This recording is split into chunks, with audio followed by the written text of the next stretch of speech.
Зголемен број телефонски и интернет измами заради остварување незаконска финансиска добивка или друг вид корист од повозрасните граѓани регистрираат надлежните полициски служби. Тоа беше повод Сдруженијето на пензионери од Кочани во соработка со Одсекот за превенција при секторот за внатрешни работи од Штип да организира едукативна работилница за своите членови, на која инспекторот Владко Гигов ги информираше за најчестите злоупотреби.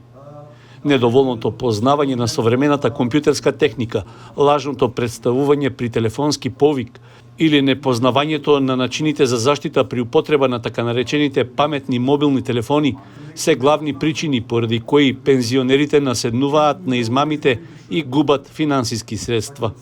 Регистрирани се зачестени телефонски повици во кои измамникот бара пари за да посредува при итна медицинска интервенција за близок во семејството на измамениот. Имало и случаи кога повозрасни граѓани барале помош од непознати лица во близина на банкомати за да им помогнат да извадат пари во готово.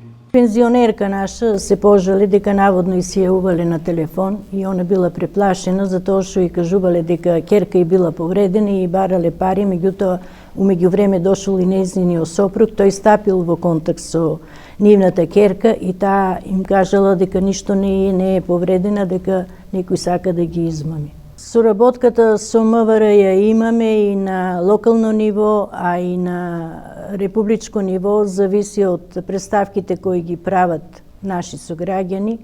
Некои насилници што се закануваат на наши сограѓани ги пријавуваат во полицијата и тие веднаш преземаат активности. Па ја мислам дека овие се полезни и треба почесто да држат предавања и обуки членови и инспектори од МВР, за да нашите граѓани бидат послободни, поготово што се случи на 16 март. Сите се преплашени од многу фактори и треба да се врати довербата во институциите, поготово во МВР. Едукативната работилница беше интерактивна, при што присутните пензионери изнесоа своји искуства при обиди да бидат измамени, најчесто преку лажни наградни игри и лажно рекламирање на познати фирми на социјалните мрежи на интернет. Исто така, пензионерите побараа зајакнување на полициската позорникарска служба заради зголемена безбедност во локалната средина.